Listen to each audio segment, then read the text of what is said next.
Hello, I'm Reverend Rick, and it is my honor to be with you today. We really hope that this video is a blessing to you. And if it is, please consider making a donation. People watch our videos locally when they cannot necessarily come to church throughout the United States and the world. So please join us and click the link below and make a donation. Thank you, and let this be a blessing to you.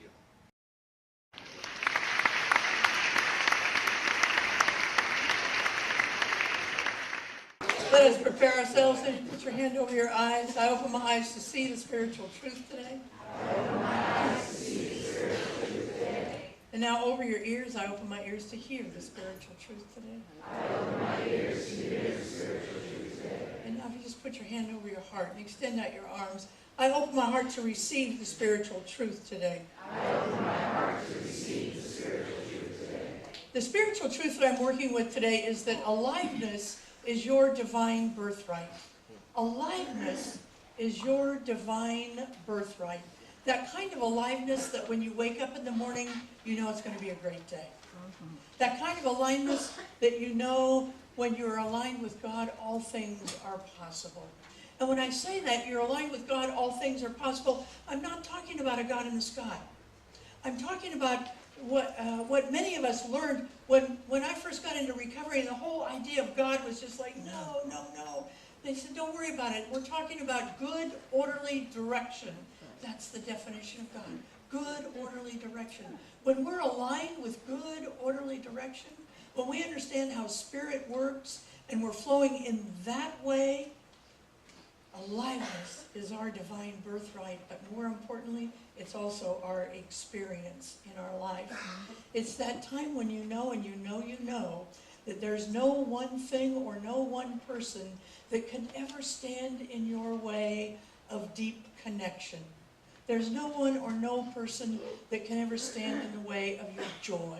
There's no one or no person that can stand in the way of you knowing that whatever room you walk into, you're going to be welcome. People are going to want you there. They're going to love you for being there. That's what total aliveness means in our life. Aliveness, either through study of spiritual principle or because you know, you inherently know. You know, if we don't, and I don't know that a lot, I don't have that sense of intuitive hit of aliveness a lot. But through spiritual study, I can get there.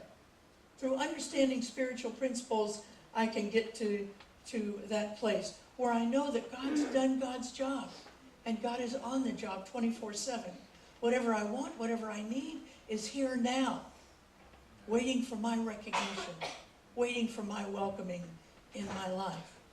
So if that's true, Reverend Georgia, why is it that so often we walk around not feeling good enough? Why is it we walk around with only total fleeting moments of total aliveness? We don't feel we're good enough for this or for that. We feel like we always have to protect ourselves from something or somebody or some way getting to us. The reason that we walk around trying to protect ourselves, the reason that we walk around not thinking that we're good enough for this or for that sometimes, is because we were raised by very kind and good people who tried to socialize us into being safe, tried to protect us from anything out there getting to us. And so we began to get smaller in our life. And when I say good people, I mean that. I'm a good person, and I've told this story before about having a cabin up in the mountains, and the cabin next to us had a swing set. And my 2-year-old was on the neighbor's swing set, and I saw a pit bull going toward her. And I flipped out, and I ran off that deck, and I was screaming, "Ellie, be careful, Ellie, be careful," and trying to get the dog away. Well, the energy that I had with those comments, that kid does not want to see a dog even today. I didn't do it out of meanness. I did it out of fear and my own sense of needing for protection to happen in our life. Those experiences which cause us to strive to make ourselves feel more protected and more safe in the world is often described as our egoic state. That's the state we're in when we're trying to control the outside conditions in our lives. Now, there are lots of definitions of ego, so I want to make sure we're on the same page just for today. The definition of ego that we're using today is attachment to form. It is not form, it is attachment to form. It's attachment to the way the things need to look. For instance, dancers' bodies need to look this way, or violins need to play this kind of music, or funerals need to look like this. You know, when I first came to Sacramento, I didn't have hardly any money, and I was trying to get this church going, and there were about 12 people attending on Sunday, putting money in the coffers, so I had to find another way of getting income. So I went to all the funeral homes in the area and said, I am a non-denominational ordained clergy, and I would be happy to do any funeral in any way that anybody wants. And so they would often call me, and one funeral home that particularly liked my work called me one day and said, we have a funeral on the Delta King. It's a Scottish funeral, so there's going to be bagpipes, and there'll be a full casket, open casket. And I thought, well, okay, I've never done that before, but all right. So I go to the Delta King, and what I didn't realize is that it was in the bar, and the bar was open. So I started talking, and then I said, well, you know, maybe we should close the bar. We'll take some intermissions, because other people were trying to talk and grieving and crying, and they said, okay. So I would talk a while, and they'd come up and they'd say, Reverend Lassie, I think we need a break here. We need a little intermission here. And so we'd stop the funeral, and they'd belly up to the bar. And every time they bellied up to the bar, somebody would come and put 20 bucks in my hand. And I thought, well, okay, now I get the break.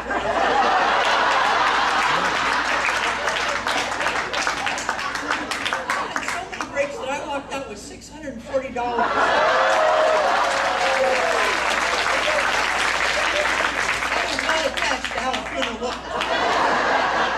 Out of my ego state. Ego attachment to form, and form is condition. And as Reverend Rick taught us a couple of weeks ago, you know, if it's not principle, it's condition. And conditions can change. They change all the time, often when we least expect it. You know, divorce happens, pink slips happen, diagnosis happens, the president we didn't vote for happens, all kinds of things, and our sense of peace goes away when that happens. And then we fall in love, we find a cure for what ailed us, we get a better job, and we begin to gather a very tenuous sense of being strong, a sense of being safe in our life. But unfortunately, because it's a condition, it can go away again in just a matter of seconds. We're constantly reacting to what's out there, and our work always, always, always. In fact, if I were to say one of the central teachings of my ministry, it would be this: stop looking out there and start looking in here. Start looking out there and start looking in here. I don't always follow it, but that would be my central teaching, because when we can demonstrate what we learned in Deuteronomy, we will be the head, not the tail in our life. We'll begin to get out from under conditions and have victory instead of victimhood in our life. But to do this, we've got to transition away from conditions. And we have to tell ourselves every day, all conditions are transitory. They're all transitional. They all can go away. Every condition in our life. Our work is to spend less time in our ego and more time connected to spirit, strengthening our dependence on spirit in our life.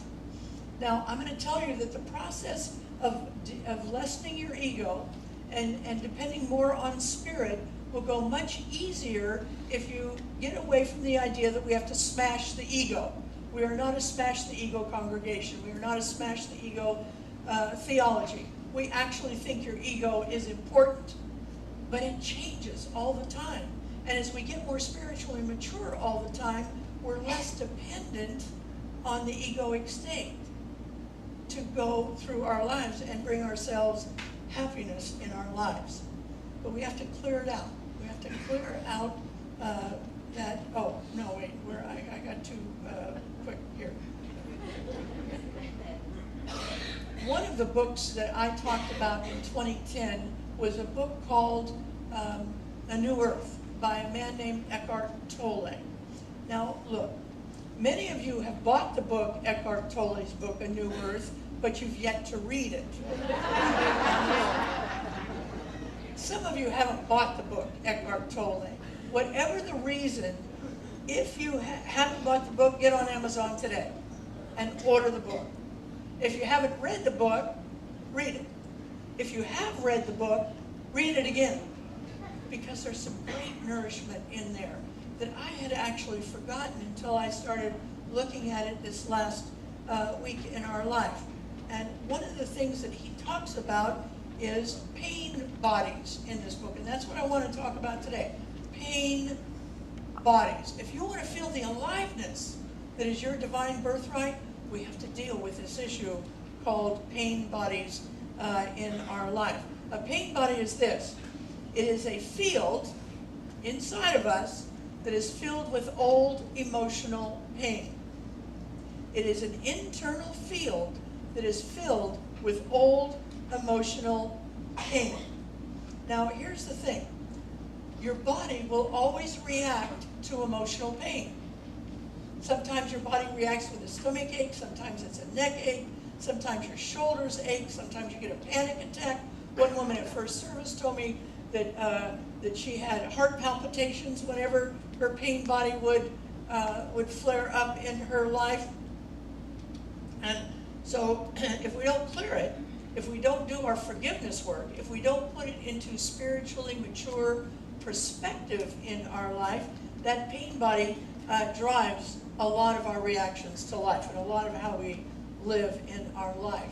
Think of a sack. And in this sack is every pain that you have experienced that you haven't cleared from the time you were a baby until now.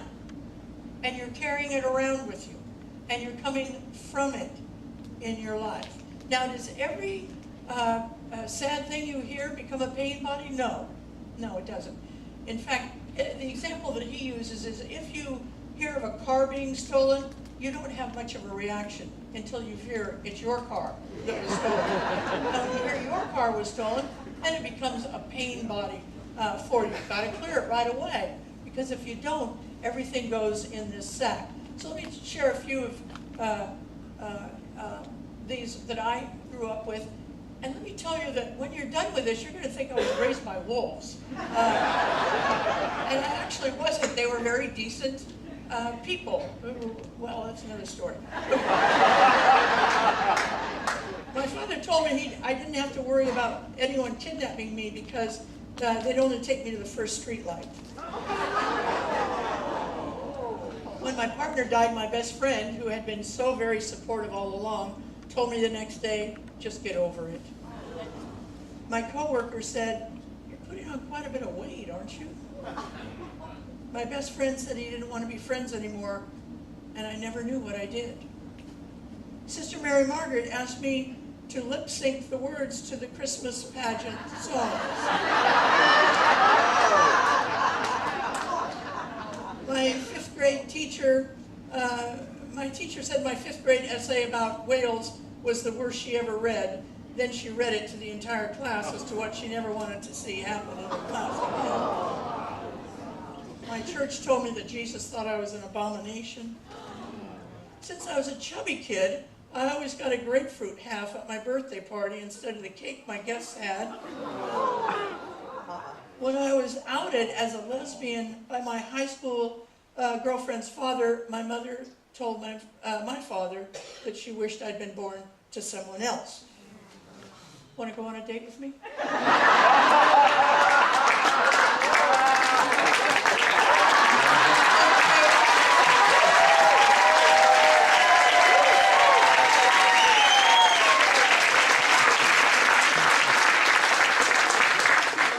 Here's the thing. Everywhere you go, this sack goes with you. Everywhere. You go to the kids' soccer You go to the grocery store, it goes with you. You go to the movies, it goes with you.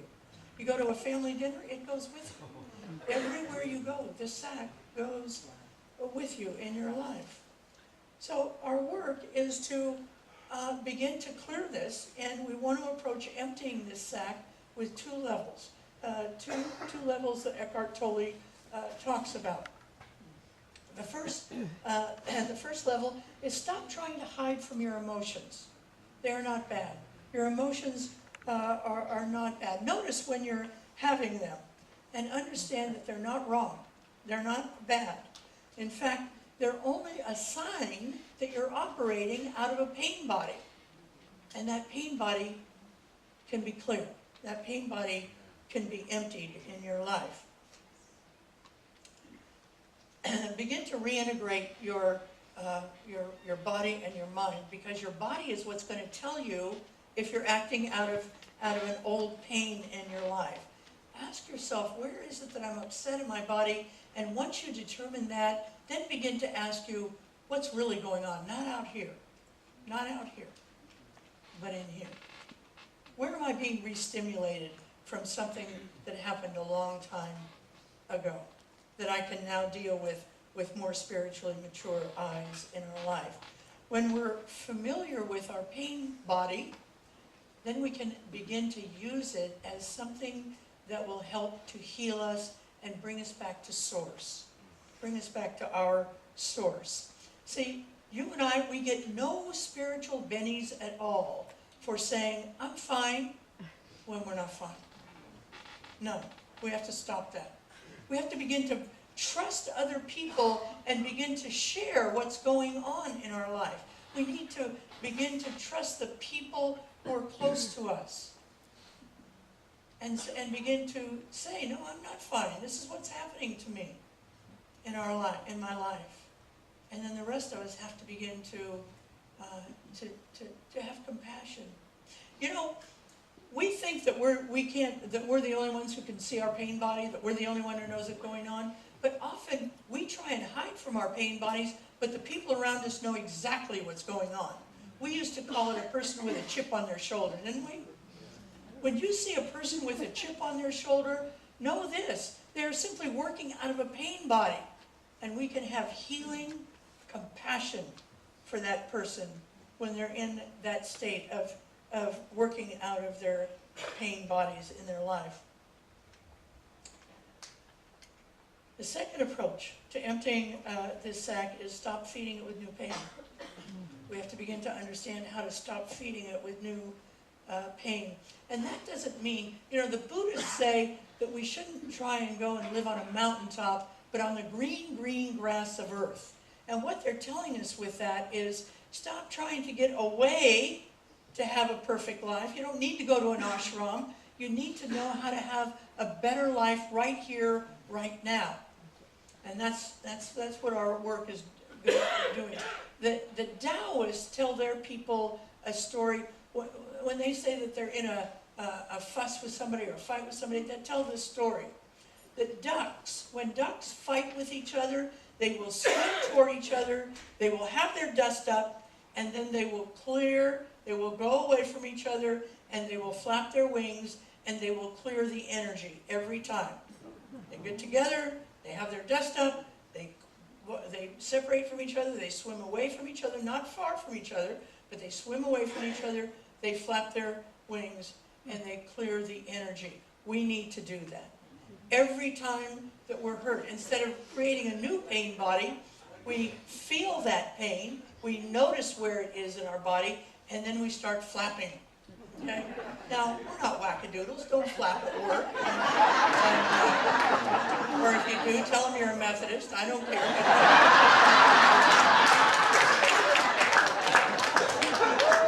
But we can do that. We can take a few minutes and get off by ourselves and clear that energy consciously in our life.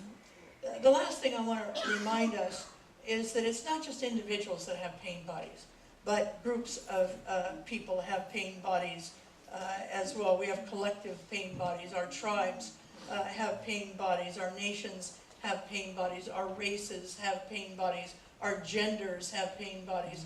Our lifestyles have pain bodies. There are all kinds of pain bodies that are collective, and we need to be careful of those too, because we can take the pain that comes from us, from society to us, and if we don't clear it, we will simply stuff it. And if we stuff it, it becomes a pain body that we will then react from. Our world will look like what it looks like through the lens of that pain body. So we have work to do. It's not hard work, but it's part of the, clearing your pain bodies is some of the harder work we have to do spiritually. But we can do it. We're up for it. Because the aliveness that is available to us is powerful. The other thing we want to do to feel the aliveness that is our divine birthright, because who cares if it's out there if we're not feeling it? The other thing we have to do is we have to be willing to take risks in this world. We have to begin to take risks. You know, we are so averse to looking foolish. And what that does to us is it keeps us stuck. We can't step off the ledge into our glory, into what God's bounty has for us, because we're so busy trying to protect ourselves from anybody laughing at us or making fun of us or ridiculing us. We have to get over that. We have to not let it become a pain body, but we have to just move right through it. You know, we're coming up on the crucifixion season, and Jesus was ridiculed. But he didn't, at the end he said, Father, forgive them, for they know not what they do. Camp Gillette, who is the Gillette razor, he worked for 6 months to develop a disposable razor, and he was the laughing stock of the razor community. I didn't know there was a razor.